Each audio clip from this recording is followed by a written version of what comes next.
કામેશ્વર બંગલાની જે સીઓપીની આગળ બાજુમાં એસએમસીની જગ્યા છે ને એની અંદર એસએમસીના કોન્ટ્રાક્ટરો દ્વારા આ ગેરકાયદેસર રીતે અહીંયા બધું મટીરિયલનો ઢગલો કર્યો છે અને સાથે સાથે આ જેટલા પણ એના બીજે કામ હાલે છે એ મજૂરોને અહીંયા રહેવા માટે જે કોઈ સુવિધા વગેરે અહીંયા રહેવા રાખ્યા છે અને એને કારણે અહીંયા ખૂબ જ ગંદકીનો અહીંયા ઉપદ્રવ થયો છે. આજુબાજુના રહીશોની વારંવાર ફરિયાદ આવતા આજે વોર્ડ બેના તમામ આમ આદમી પાર્ટીના કાર્યકરો પદાધિકારીઓ અહીંયા હાજર છે અને એસએમસીને સોસાયટીના પ્રમુખો પણ છે.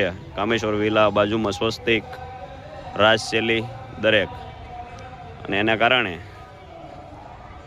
આ જુઓ તમે આ રહેવાનું બનાવ્યું હોય ખાનગી જ્યાં પણ સાઈડ હાલતી હોય ને એને રહેવાનું એ લોકોના વ્યવસ્થિત પીસીસી કરી અને પતરાના શેડ બનાવીને રહેવા દેતા હોય છે. જ્યારે એસએમસીવાળા એટલા કોન્ટ્રાક્ટ પૈસા લેવા છતાંય આ મજૂરીને જો રહેવા માટેનું બનાવ્યું હોય ખાલી ઝૂંપડા બનાવી દીધા છે એમનું અને કોઈ સુવિધા નહીં, ટોયલેટ બાથરૂમ નહીં. એને કારણે આજુબાજુના રહીશો ખૂબ જ ત્રાહિમામ છે.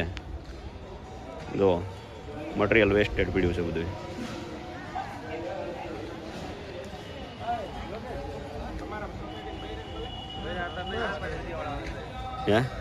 આ ત્રણ ટાવર, એક ટાવરનું રેડિયેશન ઓછું હતું એટલે બીજો ને ત્રીજો ખડકી દીધો છે અને મકાનની એકદમ નજીક છે. જો